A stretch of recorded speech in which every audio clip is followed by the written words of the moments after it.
તો ભારત પાકિસ્તાનના તણાવ વચ્ચે પાકિસ્તાને મોટો નિર્ણય લીધો છે। તો આ મહત્વના સમાચાર અમે આપને બતાવી રહ્યા છીએ। પાકિસ્તાન અને ભારત વચ્ચે એક તરફ તણાવ ચાલી રહ્યો છે ને બીજી તરફ પાકિસ્તાનનો આ મોટો નિર્ણય લાહોર કરાચી એરપોર્ટ બંધ કરાવવામાં આવ્યા છે। તો લાહોર એરપોર્ટ કાલે સવારે 6 વાગ્યા સુધી બંધ કરી દેવામાં આવ્યું છે, ત્યારે લાહોર કરાચી એરપોર્ટ બંધ કરાવવામાં આવ્યા છે।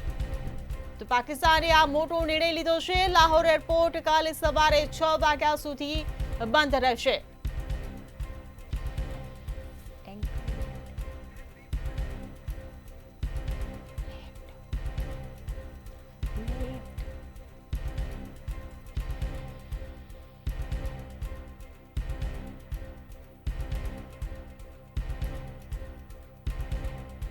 લાહોર એરપોર્ટ બંધ કરવામાં આવ્યું છે। લાહોર કરાચી એરપોર્ટ બંધ કરવામાં આવ્યું છે।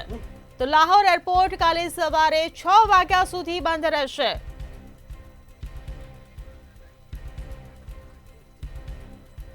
તો સંવાદદાતા રવિ ભાવસાર આપણી સાથે આ મુદ્દે લાઈવ જોડાઈ ગયા છે ન્યૂઝરૂમથી। જી રવિ, લાહોર કરાચી એરપોર્ટ બંધ કરાવવામાં આવ્યું છે। એક તરફ ભારત પાકિસ્તાન વચ્ચે તણાવ ચાલી રહ્યો છે અને બીજી તરફ પાકિસ્તાનનો આ મોટો નિર્ણય, શું કહેશો?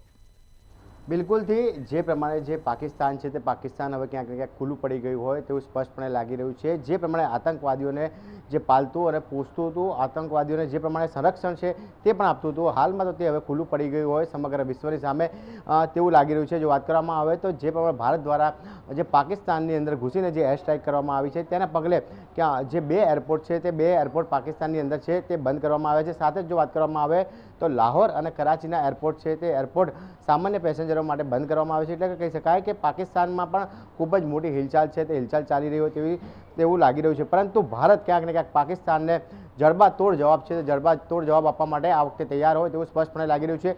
જે પ્રમાણે જે રક્ષામંત્રી રાજનાથસિંહ દ્વારા પણ જે પ્રેસ કોન્ફરન્સ છે તે યોજવામાં આવી હતી અને નિવેદન છે તે આપવામાં આવ્યું હતું કે સેનાના જવાનોએ ખૂબ જ વીરતાપૂર્વક જે કામ છે તે કામ કર્યું છે। અને સાથે જ જો વાત કરવામાં આવે તો સેનાના જે તમામ જે જવાનો છે તે લોકોને અભિનંદન છે તે અભિનંદન આપવામાં આવ્યા હતા અને ઓપરેશન સિંદૂર જે છે તે હજુ ચાલુ રહેશે। એટલે કે કહી શકાય કે જે પ્રમાણે રક્ષામંત્રી દ્વારા જે નિવેદન આપવામાં આવ્યું છે ખૂબ જ સૂચક નિવેદન કહી શકાય કે જે પ્રમાણે ઓપરેશન સિંદૂર ચાલુ રહેશે એટલે કે આગામી સમયમાં પણ ભારત છે તે ભારત પાકિસ્તાન ઉપર છે તે હુમલો કરી શકે તેવી સંભાવનાઓ રહેલી છે અને પાકિસ્તાનના જે આતંકવાદી ઠેકાણા છે અને પાકિસ્તાનના જે આતંકવાદીઓના જે આકા છે તેમને ક્યાંક નિસ્તો નાબૂદ કરે તેવી સંભાવનાઓ રહેલી છે। જી રવિ, સમગ્ર માહિતી બદલ આભાર। તો લાહોર કરાચી એરપોર્ટ બંધ કરાવવામાં આવ્યા છે। પાકિસ્તાને આ મોટો નિર્ણય લીધો છે। લાહોર એરપોર્ટ કાલે સવારે 6 વાગ્યા સુધી બંધ રાખવામાં આવ્યું છે।